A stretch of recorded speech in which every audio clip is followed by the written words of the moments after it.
G'day guys and gal. Warhammer is a unique way of subverting expectation, whether it be making the leader of a good guys an undead skeletal tyrant, or a faction of berserk vampire super soldiers as a symbol of hope. Games Workshop really know how to keep us on our toes. No faction embodies this philosophy more than the Salamanders, an army of scary, bold men who have glowing red eyes and are obsessed with fire and incinerating their enemies. Yeah, and they're all, super black. I mean, if you saw one of these dudes in real life, you'd be like, my anal orifice is about to get destroyed.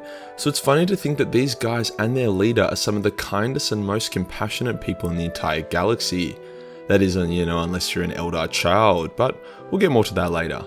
In this video, we'll cover who the Salamanders are and what they're currently up to.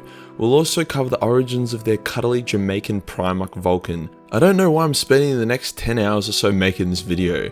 YouTube have their fist so far at my ass that already by saying the word black and scary in the same sentence, I'm probably already demonetized. Let's get into it.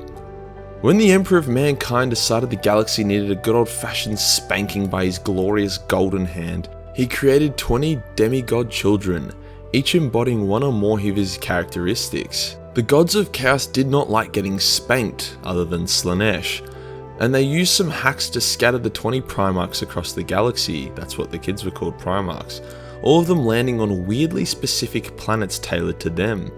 The 18th Primarch was Vulcan, and he crash landed on the volcanic planet of Nocturne, in the backyard of the local blacksmith. The blacksmith was like, hell yeah, free space slave, and adopted him as a son. Within 3 years, Vulcan had grown to the size of LeBron James, and had not only mastered everything to do with blacksmithing, but further improved upon it. Nocturne had a bit of a problem though: Dark Eldar. The Dark Eldar were jealous that Nocturne actually had people with dark skin on it, and weren't just pale edgelords that wore black armor, hence they were frequently raided and enslaved.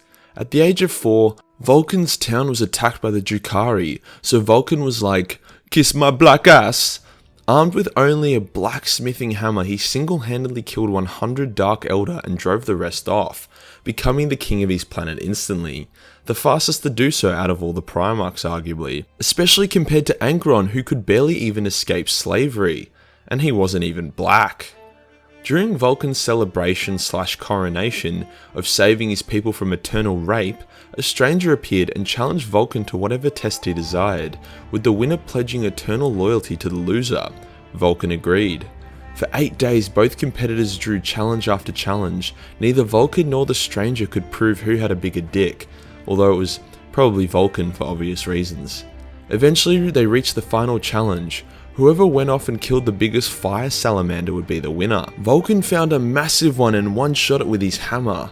As he was carrying it back, a local volcano erupted, knocking him off a ledge, with only him surviving due to him grabbing onto a cliff with one hand.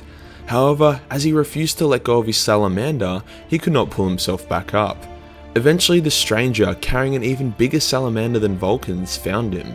The stranger discarded his salamander in order to save Vulcan. When the two godlike dudes returned home, Vulcan was declared the winner as he had brought his salamander back. Vulcan, however, knelt to the stranger and declared that any white man that saves a black man deserves our slave, and the stranger then said, swell, and cast off his illusion and revealing himself to be the God Emperor of Mankind.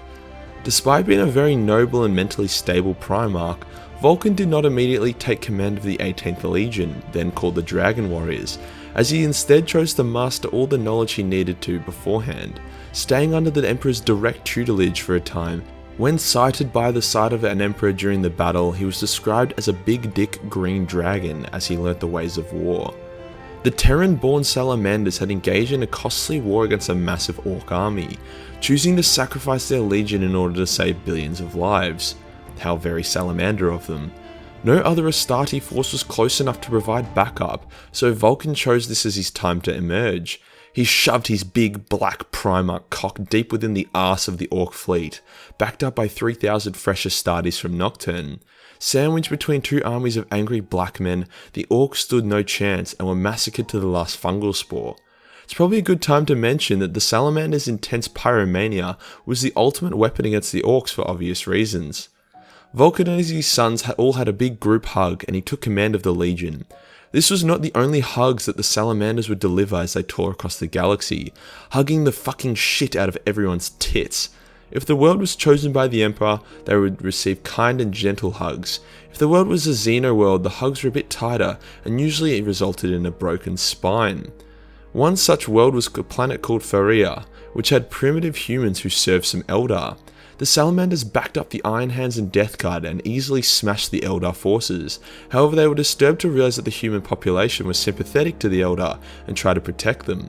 This isn't that confusing, as if we had a population of big titty Eldar girlfriends and some angry ass pyro black dudes try to murder them all, we'd be pretty pissed off as well. Vulcan had a bit of a streak of dealing with Eldar, first on his home planet and then a number of other compliance campaigns.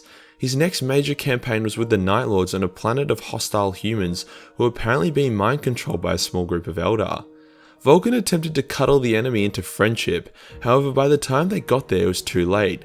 Conrad and his edgelords had already got there first and had flayed most of the population of a city, broadcasting the entire scenes to the rest of the planet and causing mass surrender.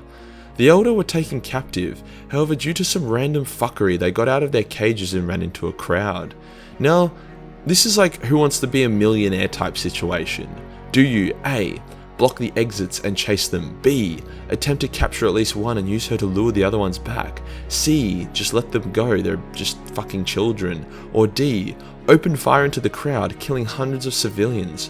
Well, whilst Vulcan was using his lifelines and considering how to cuddle an entire crowd of people, Conrad instantly locked in D, and his Night Lords massacred the crowd, killing all the Eldar bar one. In a rage at one of his mates being killed in the massacre, Vulcan incinerated the final Eldar child. Something that was pretty un-Vulcan-like if you ask me, but let's just roll with it. Vulcan wasn't super stoked about Conrad's lack of hugging skills and reported his dickhead tendencies to his other brothers, starting a rift between Conrad and his brothers. Not that, it really needed to start one in the first place. Not even his own sons, who were programmed to be loyal to their Primarch, liked Conrad.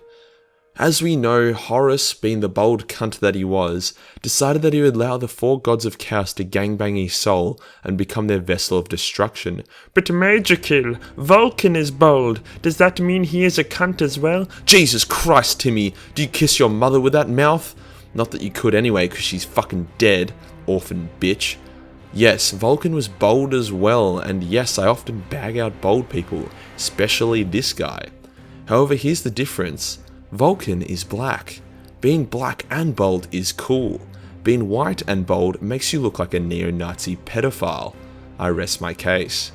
Horus culled his legion and declared war against the Emperor. The Salamanders, Iron Hands and Raven Guard were deployed to Istvan to deal with the traitors, whilst the Night Lords, Iron Warriors, Alpha Legion and Word Bearers were soon to arrive to support the Loyalist forces.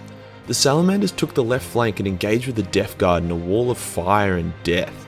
A good thing to note here is that ever since his brief childhood, Vulcan was a master craftsman and has created some of the greatest weapons and armor the galaxy had ever seen, himself wearing arguably one of the greatest suits of armor that had ever been made, hence bolter shots bounced off him like they were made of rubber. Eventually the forces clashed in melee combat, with Vulcan stomping the literal tits out of everything within range, slicing them in half with a flaming sword or bludgeoning the shit out of them with his hammer. Vulcan gave no fucks as to how his enemies died. Gone was the time for hugs, now was the time for death. Angron's World Eater soon joined the fight in what can only be described as a literal blender going off. Angron himself challenged Vulcan to a duel. However, before Vulcan could accept, the ground around him exploded, killing everyone in the nearby radius. Obviously, except for Vulcan, he just kind of shrugged it off. He heard the arrival of the other four legions and felt a bit of relief that, he could pull his sons back considering how much of a clusterfuck the battle had been so far. Vulcan fell back and saw the Iron Warriors waiting for him, however they did not want to hug him for some strange reason. Vulcan saw his brother Perturabo and realized, if they don't want to hug, then they gonna kill me. The Iron Warriors revealed their trap card and opened fire on the Salamanders, killing hundreds within seconds. Vulcan was hurt. Not from the gunfire, explosion or gas attacks, no. It was from the betrayal of his brothers that cut deeper than any wound could. Vulcan's feelings were hurt. Now there was hell to pay. Vulcan's entire legion was massacred, with only a few surviving Astartes to escape that day. Vulcan himself was virtually unkillable, tearing the traitors to shreds even as all of his sons were dead or routed. Even a nuclear bomb on his head couldn't put the big man down, as Vulcan emerged from the fire still fighting. It took many hours and hundreds of dead traitors before Vulcan was eventually knocked unconscious and taken prisoner by the sadistic Conrad curse. As we've established, Conrad and Vulcan weren't on good terms, so this wasn't going to be a very cuddly experience. Conrad tortured Vulcan to death, but he survived. Vulcan was revealed to be a perpetual, which means it's almost impossible to kill him and he will regenerate from virtually any wound. You would think this would be Conrad's wet dream as he could just keep killing Vulcan, however it was just frustrating for Conrad. He decided that if he couldn't kill Vulcan, he would mentally break him and prove that the other Primarchs were just as fucked in the head as he was. However, this did not work at all, as Vulcan proved time and time again to just be too much of a good dude for Conrad's bullshit. Eventually, Conrad put Vulcan in an impossible maze in which his Warhammer was located in. Vulcan did the impossible and beat the maze, finding his Warhammer and beating the shit out of Conrad with it, only sparing the emo fuck because he felt bad for him. He then used the teleporter hidden in the Warhammer to teleport into the upper atmosphere of Macragge. This was a bit of a rookie error by Vulcan, who then combusted into flames from a dramatic re-entry from orbit, before eventually crashing into the ground. Ouch. Now this part confuses me. Vulcan was tortured and murdered non-stop for months, yet his will did not break or his mind. However, the pain from audible re-entry did. Gee, I guess old mate Vulcan just is scared of heights or some shit. Anyway, the Vulcan that crash lands on Macragge is not a happy Vulcan and doesn't like hugs anymore. Very sad. While this has all been happening, a group of Xenos called the Cabal, basically a group of snobby wankers that turned the Alpha Legion traitor, have been planning the assassination of Vulcan using a frozen bit of lightning created by the Emperor raping Chaos a couple years ago. A perpetual man by the name of John was given this mission, and he nearly ended up succeeding. However, he changed his mind at the last second because Vulcan was just too damn likable. Hence he used the frozen Emperor mind rape lightning to put Vulcan in a coma and cure him of his insanity. It was a pretty convincing coma as well. And to do it, Vulcan still had to get impaled with the lightning, so everyone thought he was super dead. Vulcan was taken back home by the few remaining Salamanders and given a funeral, but then woke up just as one of his commanders awkwardly incinerated himself. Yikes. Now, between 95% of the Salamanders being dead and Vulcan being dead 95% of the time, the Salamanders were the biggest losers of the Horus Heresy. Vulcan was a good sport though, and was still present in the Siege of Terra. Although the final books haven't exactly covered what goes down, other than Vulcan having built a doomsday device, which basically means that if the Emperor dies, then a big fuck off explosion happens which blows up Terra and rapes anyone on it. We do know that Vulcan survives the Siege of Terra, and that he disagreed with the Codex Astartes, but accepted it to avoid conflict with Gulliman, and then he just kind of fucks off. Continuing the trend of loyalist Primarchs leaving for no apparent reason. Before he leaves, he scatters 9 special artifacts across the galaxy, and says that when the Salamanders have retrieved all 9 artifacts, he shall return to lead them. So far, 5 out of the 9 have been found, and are made up of mostly dope-ass war gear that the Chapter Master, aka the Forge Father of the Salamanders, uses. Now this is where Vulcan canonically disappears, however he reappears in the Beast story arc, which I'm not even sure people can call canon anymore considering how retarded it was. Vulcan is discovered on a planet full of orcs as he attempts to hug them all. He has regressed into a crazy senile state and has been a bit of a clueless dick about things. It ends with him blowing himself and the beast up before declaring he will return one day.